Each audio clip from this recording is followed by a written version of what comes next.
Welcome to Expedition Self on OMTimes Radio with lifelong learner, entrepreneur, and creator of the worlds of Expedition Self, Sam Parrotto. Sam shares 4 decades of studying, guiding, and teaching how to go inside so we can build an incredibly powerful, dynamic, and validating relationship with the self. Expedition Self is laced with stellar, unexpected insights about what it means to be human. Listen now and ignite your self-development process with Sam Parrotto.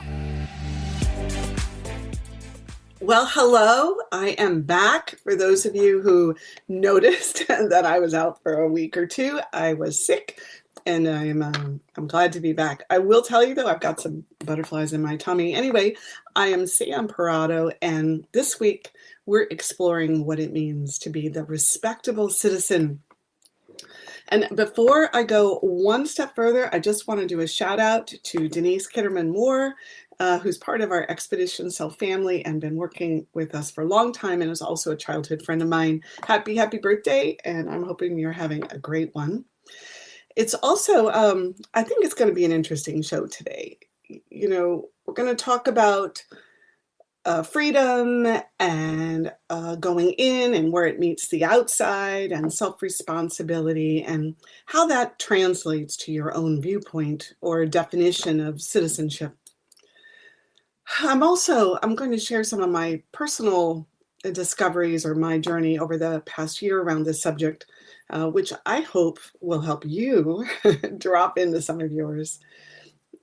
This is, overall, just I want to remind you what the focus of my show is, what Expedition Self is all about, is how to develop and nurture this inner relationship with the self. And this isn't so easy because there's this very active, embroiling external world filled with people and places and events, and it's constantly luring you to be affixed to it. So it's very interesting and shocking and full of drama, and it keeps you there. So going inside requires a very big intention and a commitment for sure. But then there's just the pure and very practical aspects of practice. The doing it, the talking about it, the being reinforced in it, the applying it, the finding moments to say to yourself, I know this is happening out here, but out there, but what's happening in here is this. So before we get started, I want to say a great big phew, as I wipe my brow, because this past month has been spent dealing with some version of sick, like for the whole 30 days. My mom returned from her 2.5-month volunteer experience in Africa and picked up COVID en route on the way home. And she had a couple of weeks of getting healthy. And at the same time, my son picked up some other big time sickness, fevers and headaches. So he was quarantined in his bedroom. And then, of course, 10 days ago, I came down with it. And it was the sickest I've been in years. So every time I get sick like that, I'm always appreciating what it means to be sick, because the further away I get from sick, the less I remember how awful it is. And so I think I'm just not used to having it hit me that hard, or if the strains are more intense. But if I don't get sick again for 5 years, it won't be too soon. Now, I don't mean to go on and on about this, but it was awful. And it had me recommit, right, to looking at what's really healthy for my body and how I relate. I'm sure I've got another show coming on that. And that led me, while I was going through all of this, to think about what I would be if I could go back and choose another career, right? The body, and then what I would be. So do you ever think about yourself in that way? Like if you could start life over again and have a different career or study something different, like what would it be? What would it be? Okay, well, let's see. I have 3, I think, things I would do.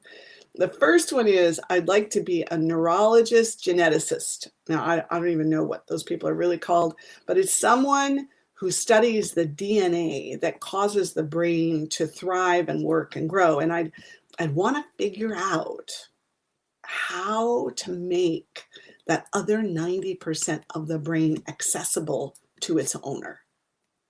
Sometimes I think that the inaccessibility to the brain has this important evolutionary purpose, right? Like we that the only way it happens, so that we'll get to it, is when the spiritual and the emotional and the physical and the intellectual selves all are so aligned and in sync. And then the locks and the closures, they just release and it opens. And then, of course, other times I think there's something in our DNA that keeps it from being accessible. And if we could just unlock it, then it would be there. And I think that would be a very cool job. I have spent my life focusing on how to get access to the unconscious and the subconscious through growth work. So I kind of delve into that neurological DNA, but not in a scientific kind of way. And I read a lot about the work done with brain plasticity. So if you're interested in this, like me, it's definitely worthy of your time to go explore. The second thing, I know I'm supposed to be getting to citizenship, but I just wanted to tell you all this. The second thing I would have been is a skin doctor.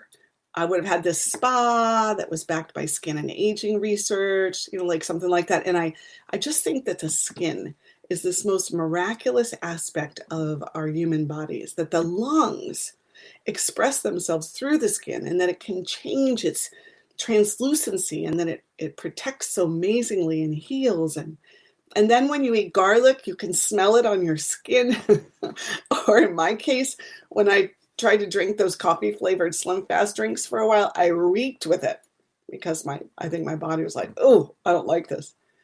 And I guess the third thing is I'd own and run and operate like little boutique hotels that provide this really cool sense of home for people, like central workspaces and growth conversation in the back room and like hip decorations. So anyway, so there you have it. That's what I would be doing if I wasn't doing growth work and being on the radio for a living and for my life.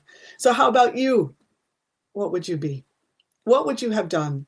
Or maybe still will do if you weren't doing what you're doing now?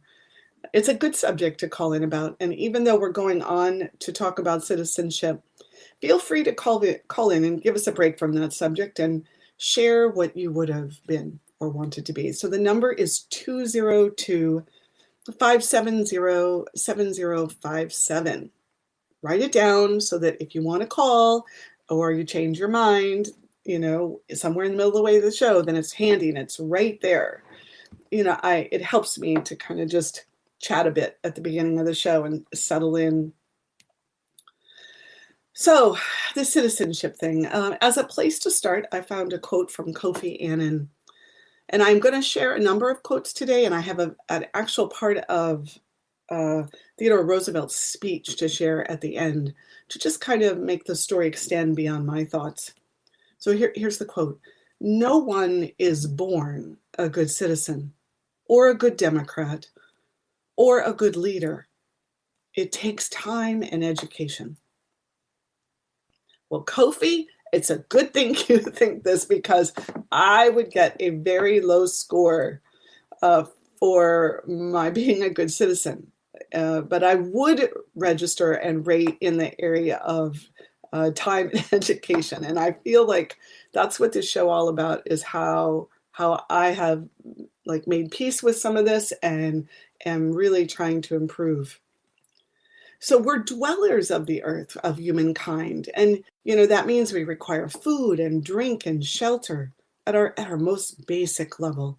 And then we require social circles and medical care and economies that nourish us, right? And provide us, with the ability to buy and sell and protection from adverse conditions.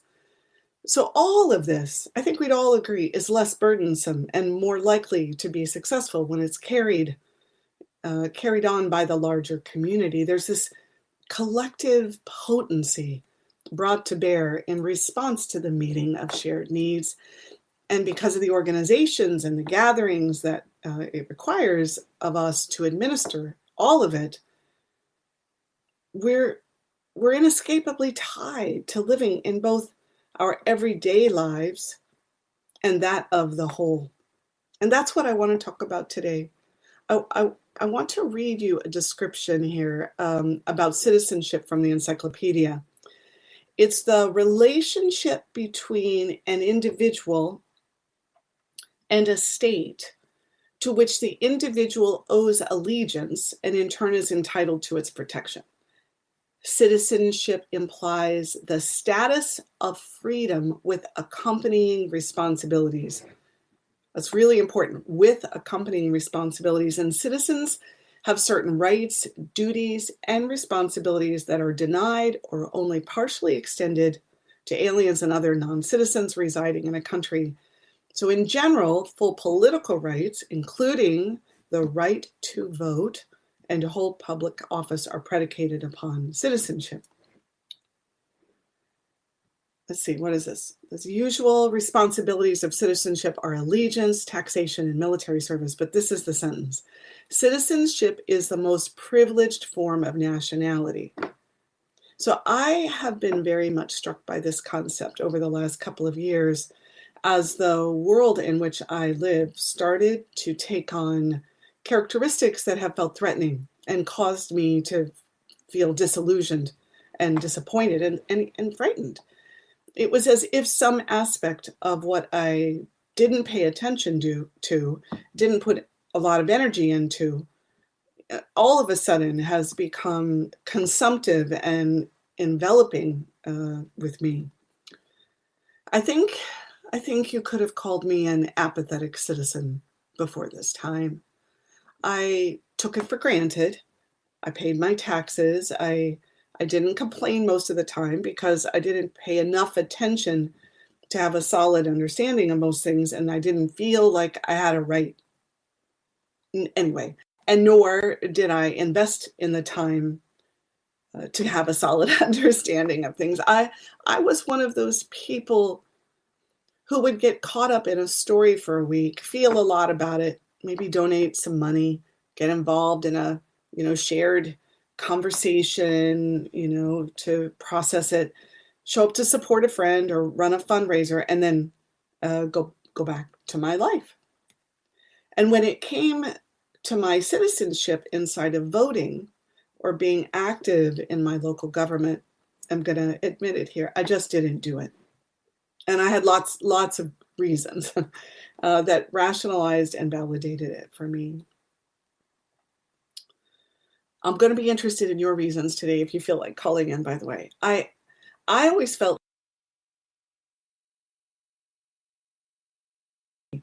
and this was added to the fact that I didn't think I really fit, right? I wanted real, I wanted the truth.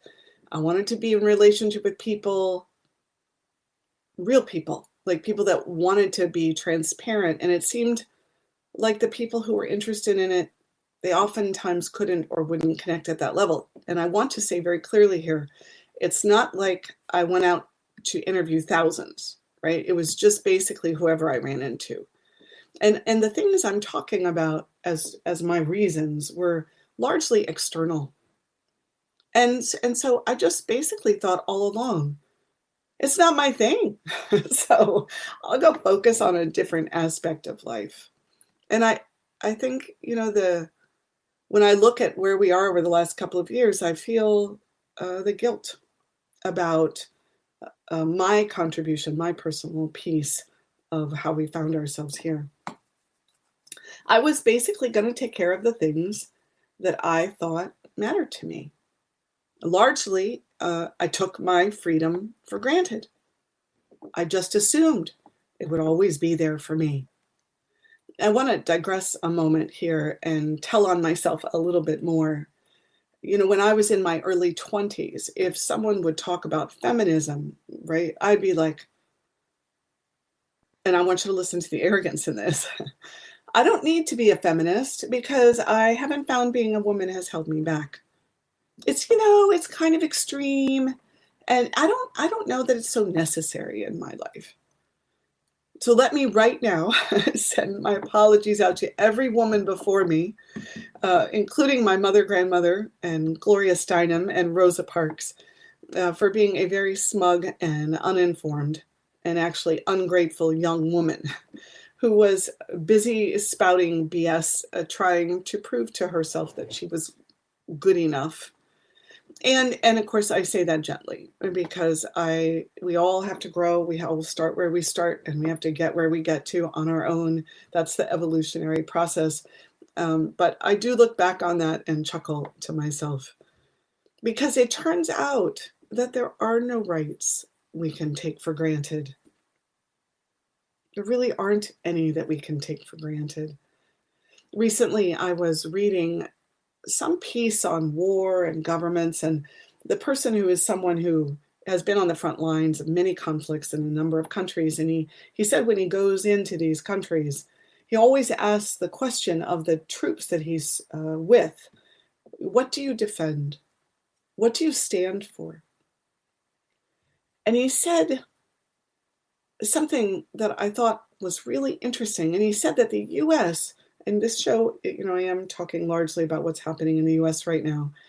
He said that the US was the only country where someone would answer this question in this particular way.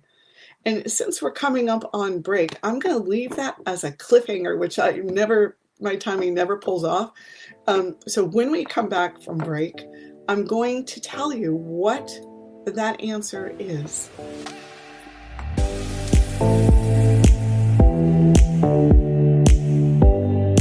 A conscious lifestyle for a mindful life. OMTimes Radio. IOM FM. OMTimes magazine is one of the leading online content providers of positivity, wellness, and personal empowerment. A philanthropic organisation, their net proceeds are funneled to support worldwide charity initiatives via Humanity Healing International. Through their commitment to creating community and providing conscious content, they aspire to uplift humanity on a global scale. Connect at omtimes.com. OMTimes, creating a more conscious lifestyle.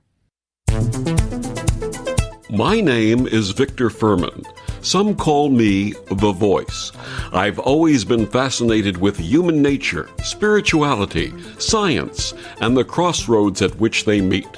Join me Wednesdays at 8 p.m. Eastern on OMTimes Radio, and we'll explore these topics and so much more on Destination Unlimited. You came across someone struggling with hunger. How would you recognize them? Would you notice an 8-year-old girl who's not excited for summer break because she may not be having lunch again until September? Or a war veteran who's having a hard time landing a job and getting back on his feet? I am the 1 in 8 Americans who struggle with hunger. I am hunger in America. Hunger can be hard to recognize. Learn why at IamHungerInAmerica.org. Brought to you by Feeding America and the Ad Council. All right, we are back. We're talking about citizenship today, and you're listening to Expedition Self, and I am Sam Parrotto. And before we went on break, I was talking about this war-involved person who asked the question of people that he serves with in many countries, what do you defend and what are you standing for? And he said that in most answers, they would say the motherland or the king or queen. But when you ask people from the United States what they stand for, they say, we defend the Constitution. So given that I'm this take for granted the world that I live in, I thought this was really quite fascinating, right? As I think about, what a foolish person I've been, or disinterested citizen throughout my life, I do understand that the Constitution is the keeper of my rights, so that I don't have to worry about it, or I don't have to fight to have them met each and every day. That when I walk out of my house, I have expectations that I can assume certain of my needs as a member of the population will be met. By having rights that are accepted and normalized, we humans get to spend our time building the world rather than having to defend it or, rebuild it every day, right? And it has dawned on me over the past few years that when someone is disinterested in the system, like me, that's designed to maintain our rights, that it has to begin to deteriorate. It has to. Lack of care and lack of attention leaves something to be cared for by a smaller number of people, therefore less representation, less interest, less diversity entered into it. So that we must advocate and we must step up again and assert what it is that we want and need. That's what I've realized. That's why I'm talking about this today. And this is how growth work also works. A lot of times in our lives when we, especially right as your children, because I talk about your childhood all the time, when we didn't get what we needed or what we wanted, or we were waiting for someone to give it to us, or we didn't think we had the power or capacity to speak on our own behalf, the healing of that transforming of that thing is dependent on us getting so experientially connected to what that felt like that we are compelled to find words and to embody and advocate for our needs, because that's what brings us to wholeness. That's what helps us to reclaim parts. I found this Gandhi quote. You probably already know it, but I want to share it here. I feel like it's perfect. So, rights of true citizenship accrue only to those who serve the state to which they belong. It's interesting, right? I didn't really want to belong. Even the word allegiance kind of rubs me a bit. Like I'm working through this. Like, so this innate sense of wanting to be independent, right? It causes me to have pause with citizenship about, being included or being trapped. Now, I say all of this because I'm hoping that it helps you think about you, helps you think about where you land inside of this conversation. Because when you spend time pondering it, then it opens up some possibility for you because you're self-learning.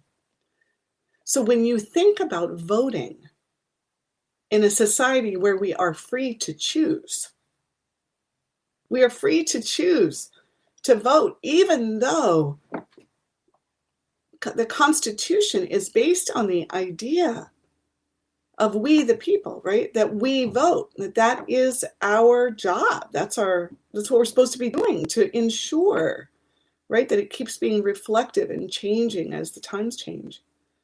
I am to the point now where I realize that I think we can end up using that freedom that's built into the very existence, our existence, to actually opt out of making choices that ensure that very freedom. So when I think about it now, it's my responsibility. If I'm going to be a citizen, then I'm going to vote.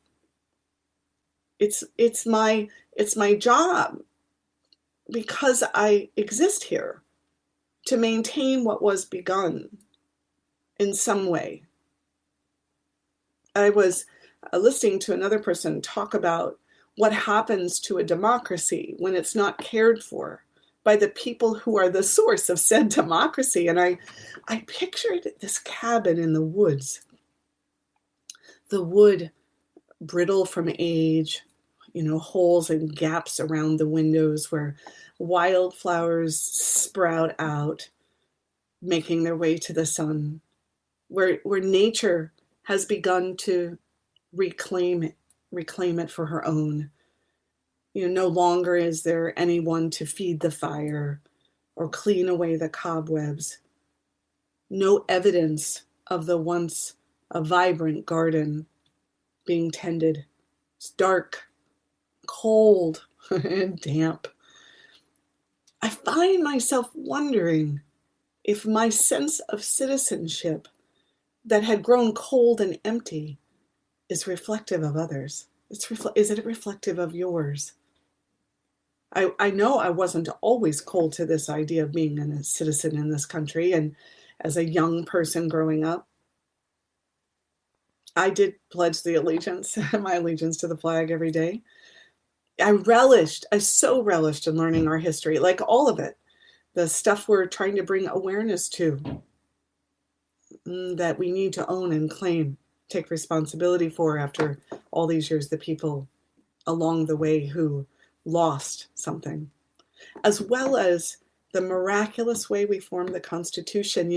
When I was 14, my grandmother, I talk about her all the time, and I made the trek all the way across the United States in our motorhome, stopping at every president's home or historic figure's famous pulpit, until in the middle of the night, we pulled up on 3rd Street in Philadelphia, and for the next week, immersed ourselves in the seat of the country's birth. I saw a live show called 1776, a musical in what is now called Independence National Historic Park.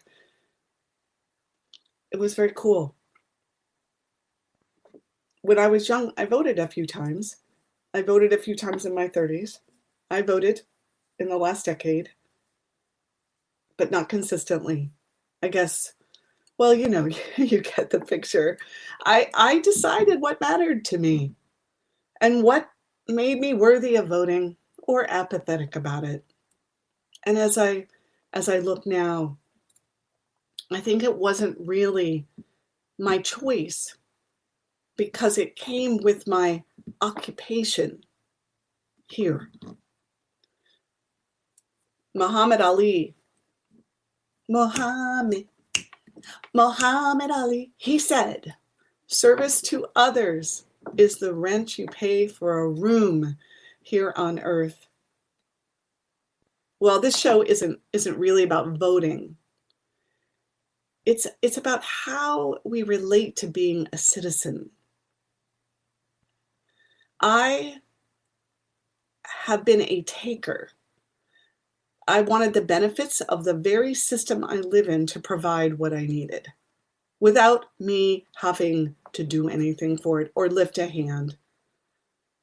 Medical, police protection, food supply that I could afford, educational opportunities, roadways, national parks, the right to own property or have a credit card, the ability to keep a bank account, to invest my money without the fear that it would be stolen, and to send my child to school knowing that my child would be treated fairly, equally, and would come home to me safe and sound at the end of the day.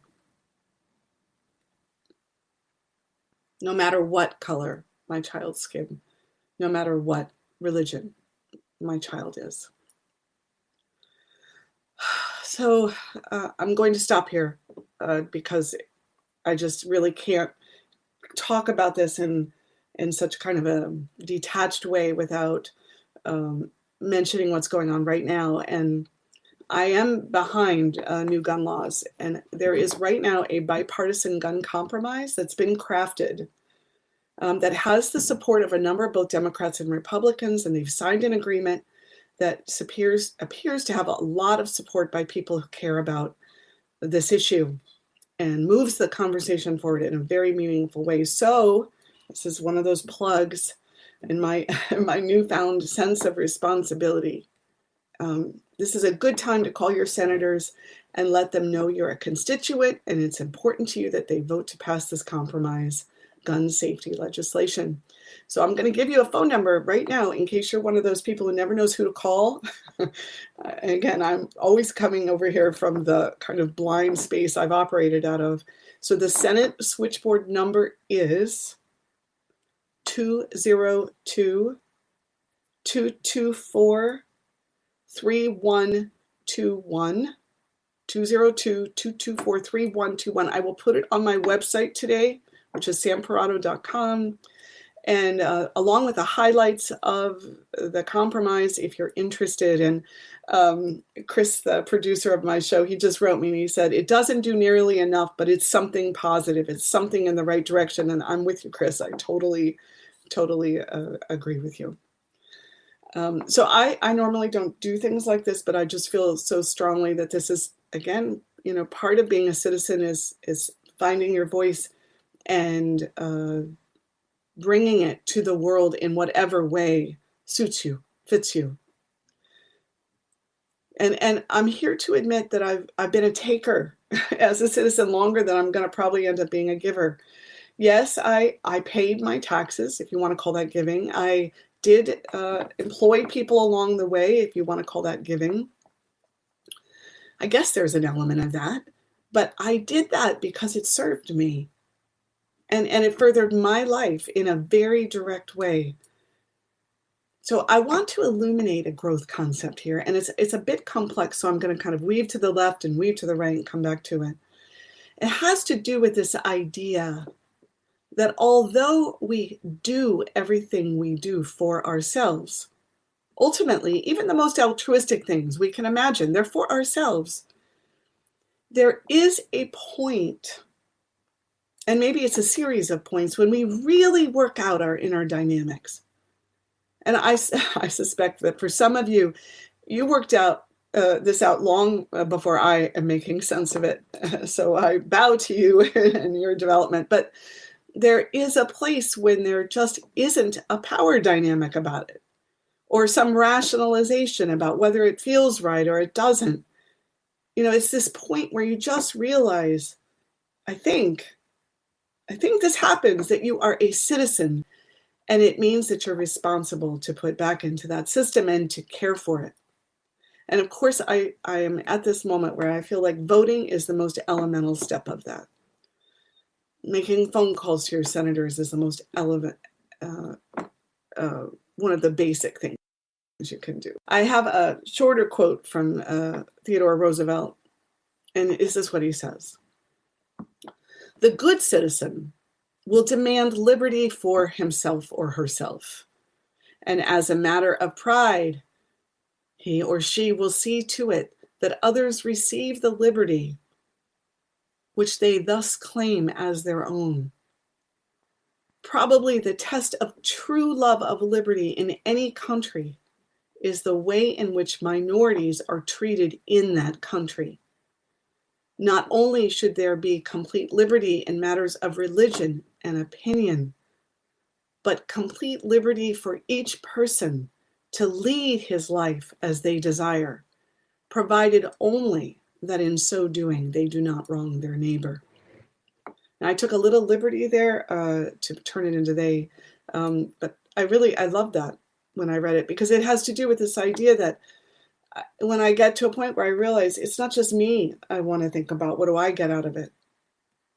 And there's a long list of other ways we can be respectable citizens. and I chose a word that I don't always choose for this, right? I think maintaining correspondence and connection with the people who are the elected officials is one, because then you're communicating what matters to you about people's rights and freedoms. Perhaps the risk when we get focused on our spiritual journey or our own independent way of doing life is that we can forget that there is very real human life that requires our attention. It doesn't really matter whether you think your vote matters or whether you like the candidates.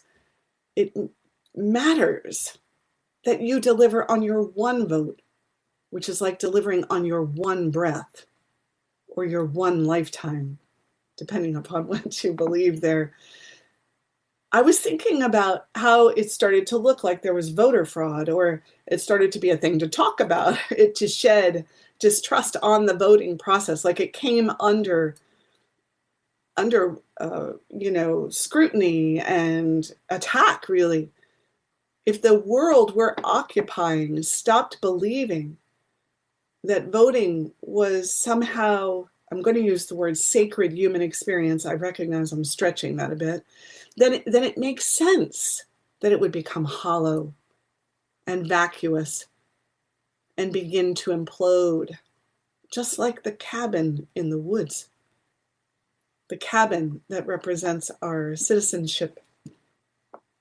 Grace Lee Boggs says, "You cannot change any society unless you take responsibility for it, unless you see yourself as belonging to it and responsible for changing it. Well, Grace, yeah, I didn't see that. So this idea of being a taker and just expecting the world to take care of you, well, this is where the growth work theme can really, really plug in. I wonder how many of you have done work on this idea that you're looking for someone to take care of you so that you don't have to be responsible for the decisions, so that you don't have to be the one who does the hard work, so that you don't have to be the one that stands day after day in whatever it is you're committed to. This idea of looking for someone to take care of us, it remains hidden oftentimes behind everyday relationships. When we come back from break, we'll talk some more about what that looks like in those relationships.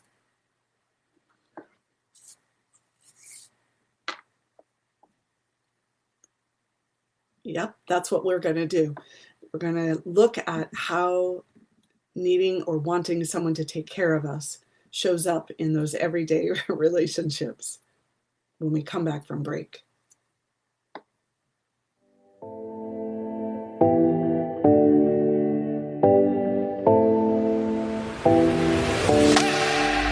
The best of holistic, spiritual, and conscious world.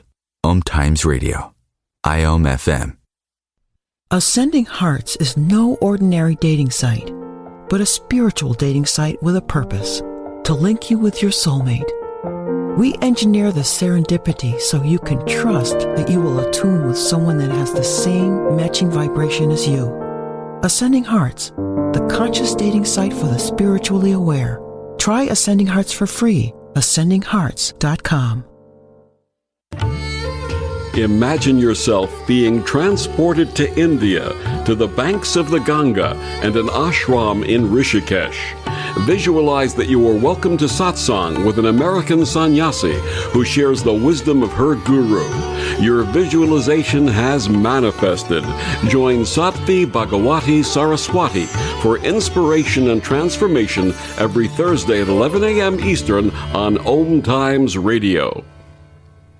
If I could be you, and you could be me, for just 1 hour, if you could find a way to get inside each other's mind, walk a mile in my shoes. Walk a mile in my shoes. Walk a mile in my shoes. We've all felt left out, and for some, that feeling lasts more than a moment. We can change that. Learn how at belongingbeginswithus.org. Brought to you by the Ad Council. Walk a mile in my shoes.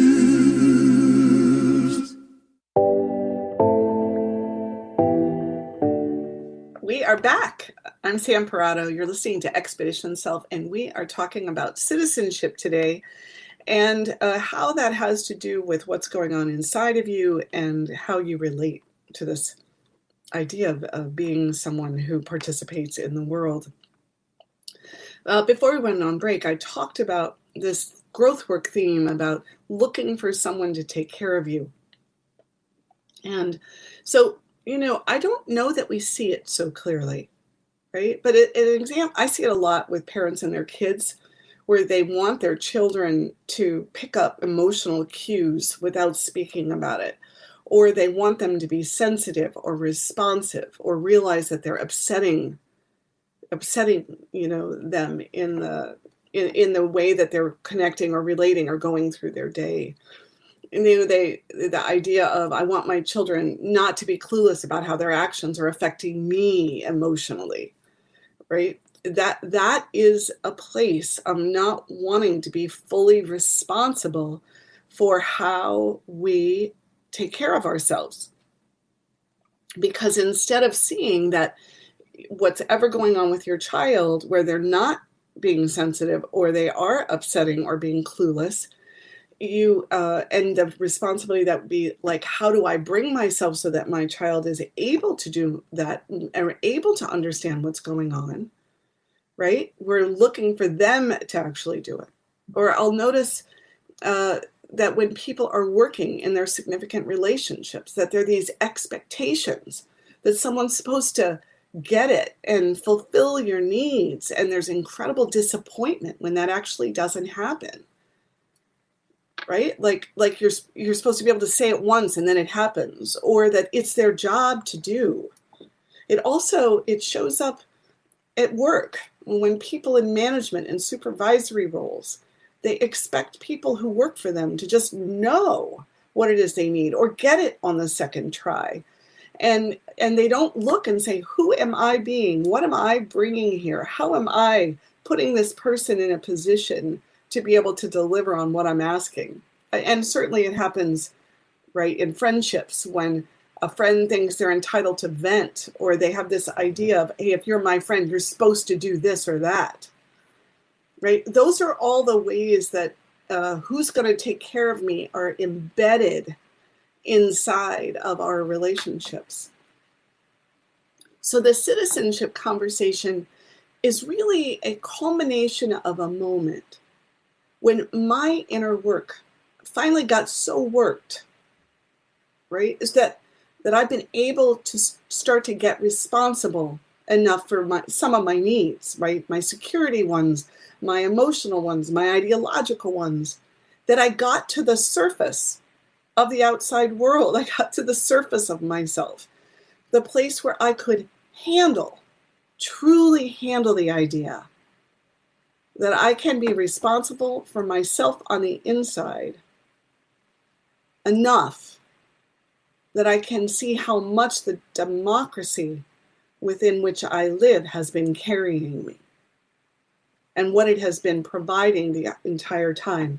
Now, I am in no way implying I'm someplace arrived, but I really do believe that when we go to work on our inner world, that there is a direct relationship to how we occur as citizens in the outer world. And I don't think this happened just overnight. I think it happened over my lifetime. Each time I went in and got another piece of myself in this realm of taking care of myself, being willing and clearing that away, I think it translated to being able to actually see what was provided for me and how I'm being carried.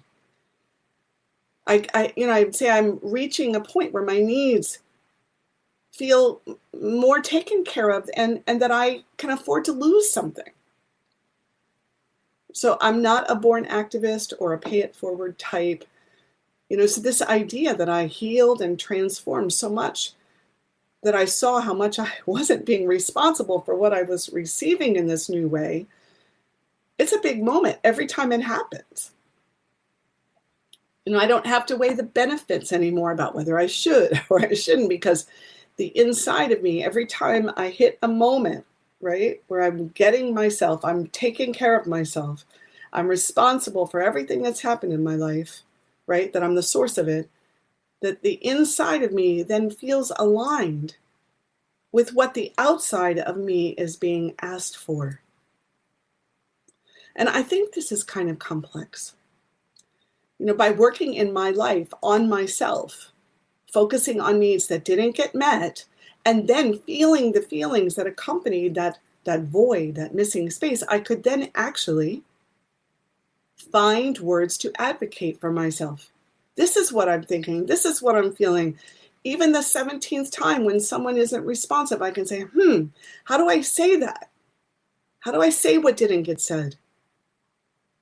And when that happened, I could then start getting responsible, acknowledging what I do receive, how it does benefit me, and what is valuable or useful for me.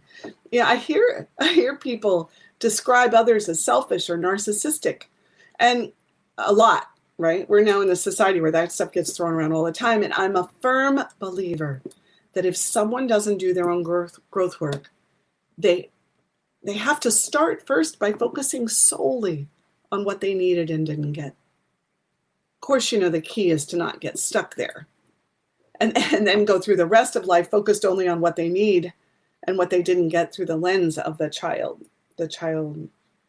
needs that were unmet.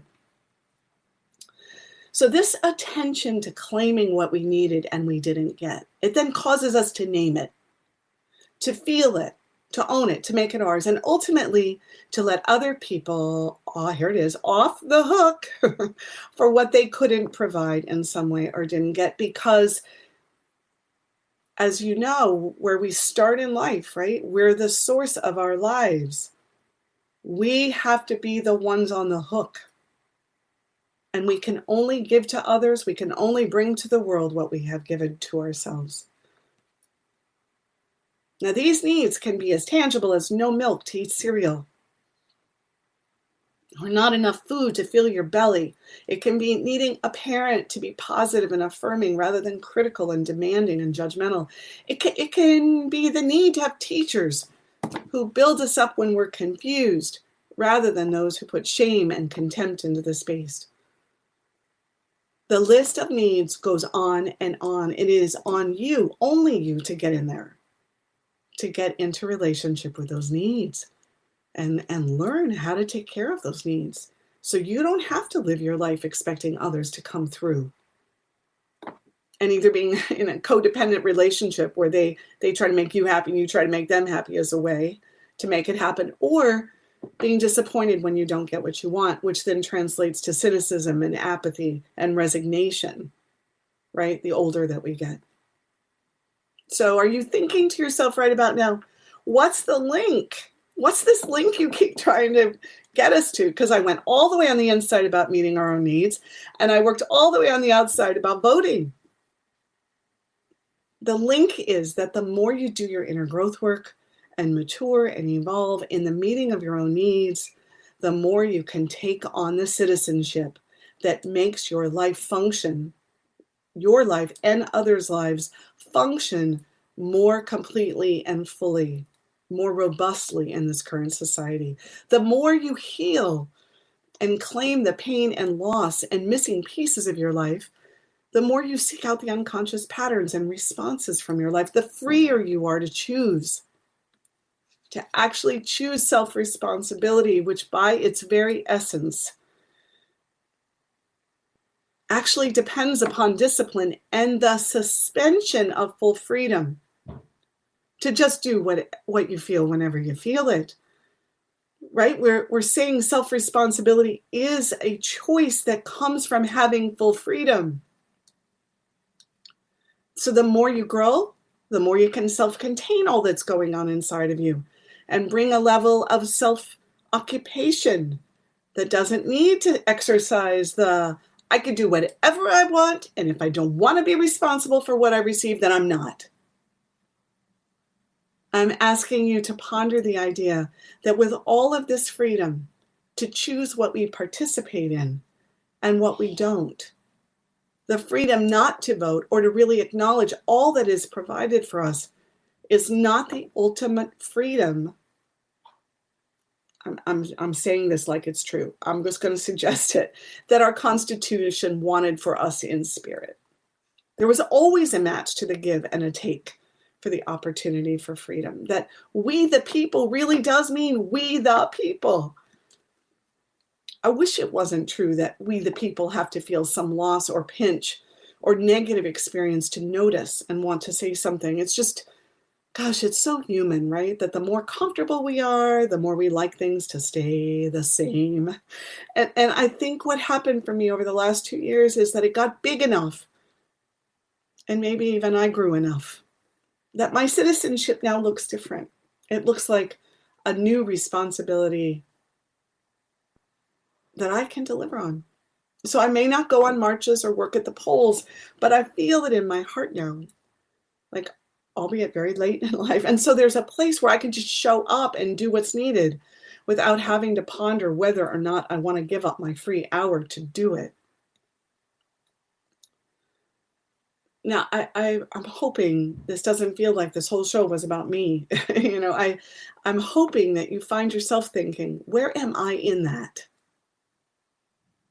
I don't think there's some line that says it's enough or it should look like this or that, but it's something that lives in the heart about being grateful for being taken care of by the system that exists.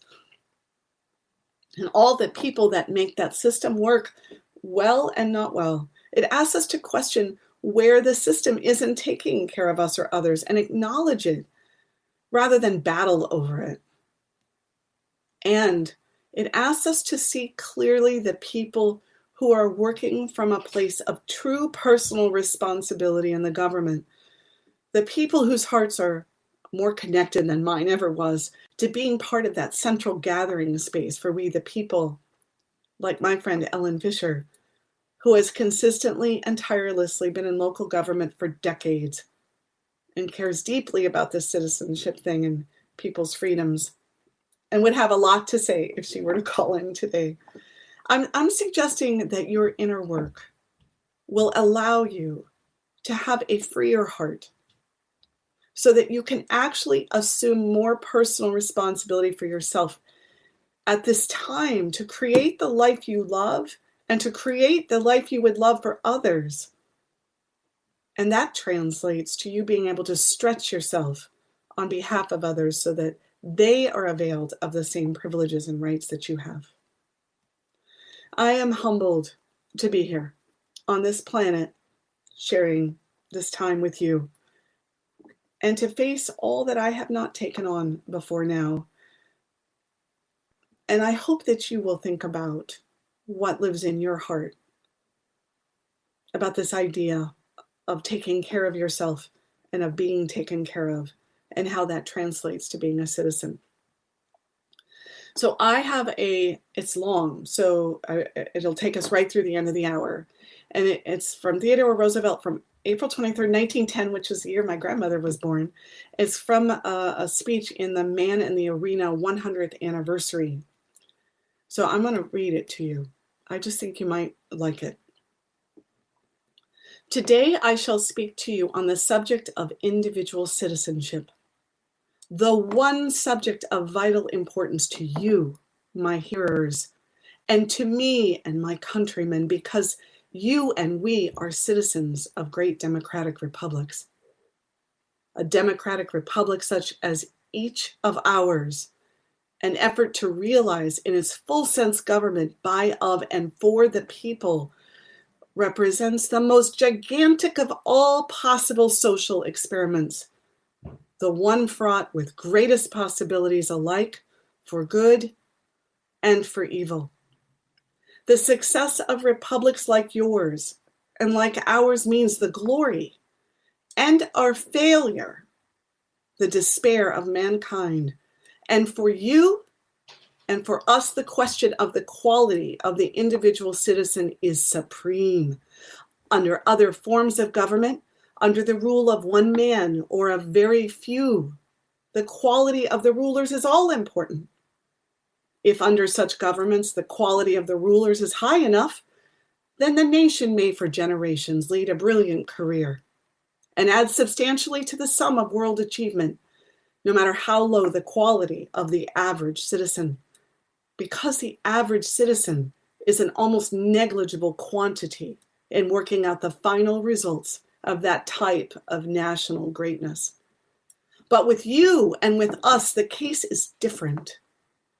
With you here and with us in my own home, in the long run, success or failure will be conditioned upon the way in which the average person, the average man, the average woman does his or her duty, first in the ordinary, everyday affairs of life, and next in those great occasional crises, which call for the heroic virtues.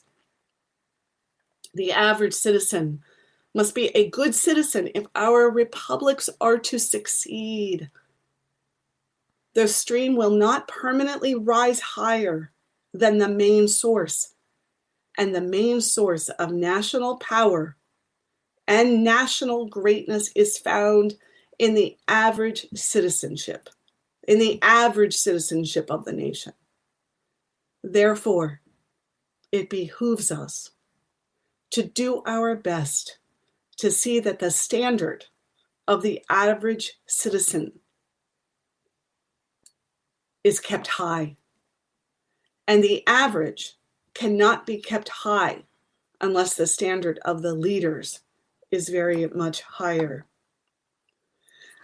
I hope you liked listening to that. I was so moved by it, and I had never heard it before. And I think about what does it mean to create a world where people are treated equally and respectfully, and we really come together to create a society and a citizenship experience that takes us to the next level of our evolution. Thank you so much for being here with this show. I appreciate our time together, and I wish you a wonderful week ahead.